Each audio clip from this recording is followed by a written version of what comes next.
Hello दोस्तों, आपका मेरे चैनल मैथमेटिक्स सॉल्यूशन में बहुत बहुत स्वागत है दोस्तों। आज के सेशन में हम लोग देखने वाले हैं ब्रह्मांड की उत्पत्ति और स्वरूप। इस पे जितने भी रेफरेंसिव पार्ट बन सकते थे दोस्तों, मैंने इसको लेकर आया है।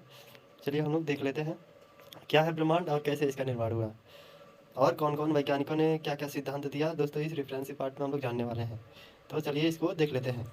अस्तित्वमान द्रव्य एवं ऊर्जा के सम्मिलित रूप को क्या कहा जाता है दोस्तों? ब्रह्मांड कहा जाता है। जो भी द्रव्य है इसके सम्मिलित रूप को ब्रह्मांड कहा जाता है। इसके उत्पत्ति के संदर्भ में अनेक खगोलीय वैज्ञानिकों ने विभिन्न सिद्धांत दिया। इसमें कई वैज्ञानिकों ने अपना अपना अलग अलग सिद्धांत दिया है दोस्तों। इन सभी सिद्धांतों में सबसे सुदृढ़ सिद्धांत जॉर्ज लमेंटियर, जो भी अंडरलाइन कर रहा हूँ दोस्तों, ये बहुत ही इंपॉर्टेंट है, इसको आप लोग ध्यान से देख लीजिएगा। जॉर्ज लमेंटियर ने महाविस्फोटक बिग बैंग सिद्धांत दिया था। इसके अनुसार ब्रह्मांड की उत्पत्ति आज से लगभग 15 अरब वर्ष पूर्व, जो ब्रह्मांड की उत्पत्ति है आज से लगभग 15 अरब वर्ष पूर्व माना जाता है। इस सिद्धांत के अनुसार वे सभी पदार्थ जिनसे ब्रह्मांड बना है वे अत्यंत छोटे गोलक के समान थे और एक स्थान पे स्थित थे, जिससे उसका आयतन सूक्ष्म एवं घनत्व अनंत था। क्या था दोस्तों? उसका आयतन तो सूक्ष्म था ही, साथ में उसका घनत्व भी अनंत था। आप सोचिए दोस्तों, जिसका घनत्व अनंत होगा उसमें क्या स्थिति होगी। जिससे उसका संकेंद्रण अत्याधिक बढ़ने के कारण उसमें आकस्मिक विस्फोट हुआ। तो क्या हुआ दोस्तों?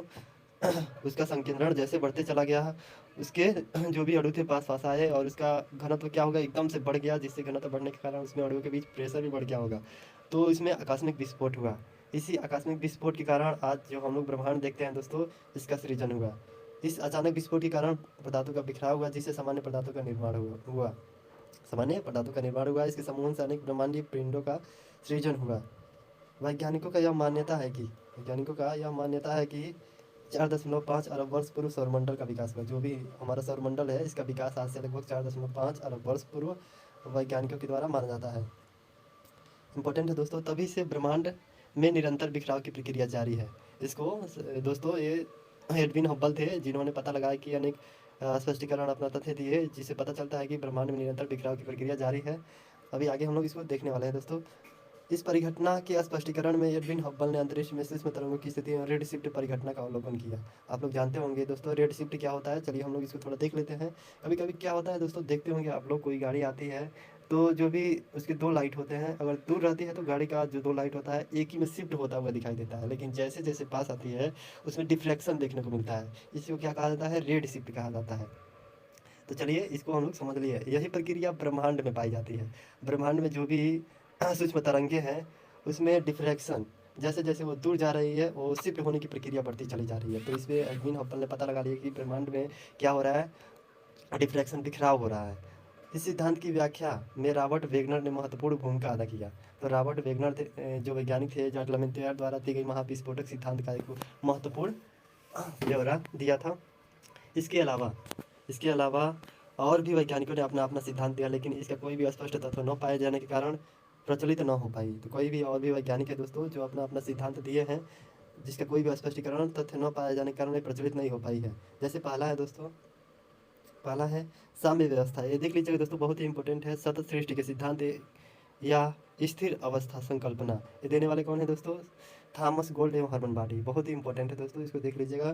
कौन है? थॉमस गोल्ड एवं हरमन बाडी।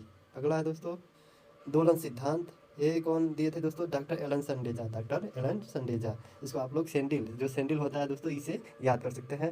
डॉक्टर एलन संडेजा दिए थे। अगला सिद्धांत है दोस्तों स्पीडी सिद्धांत। इसको देने वाले कौन थे? Elon Guth. ये बहुत ही इंपॉर्टेंट है दोस्तों। अगला जो टॉपिक है दोस्तों, कुछ नोट बना के हमने लाया है दोस्तों, ये बहुत ही इंपॉर्टेंट है, इसको आप लोग देख लीजिएगा और नोटबुक में इसको नोट कर लीजिएगा।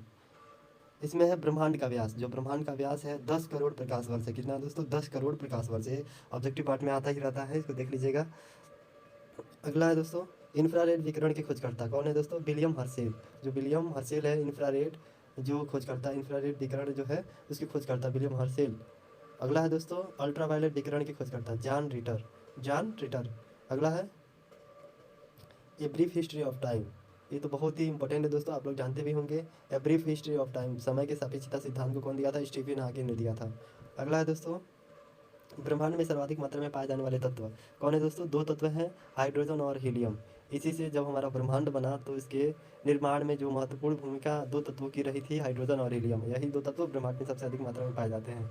अगला क्वेश्चन है दोस्तों आधुनिक खगोल शास्त्र के जनक किसको माना जाता है? कापरनिकस को। किसको दोस्तों? कापरनिकस को।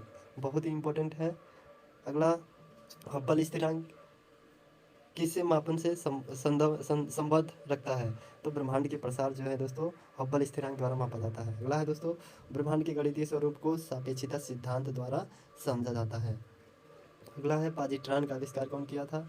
सी.डी. एंडरसन। पॉजिट्रॉन का जो आविष्कारक थे दोस्तों वो सी.डी. एंडरसन थे। ये बहुत इंपॉर्टेंट है। अगला है, यदि कोई अंतरिक्ष पिंड प्रकाश के वेग से गतिमान है तो उसका द्रव्यमान जो होगा दोस्तों अनंत हो जाएगा। क्या होगा? अनंत होगा। अगला दोस्तों, ये बहुत ही इंपॉर्टेंट है, आप लोग इसको नोट बना के लिख लीजिएगा। जो खगोलीय एकक होती है दोस्तों, खगोलीय एकक जो होती है दोस्तों ये बहुत इंपॉर्टेंट है। ऑब्जेक्टिव पार्ट में आया भी थे, एस्ट्रोनॉमिकल, इसको इंग्लिश में कहा जाता है पृथ्वी और सूर्य के बीच की दूरी को कहा जाता है।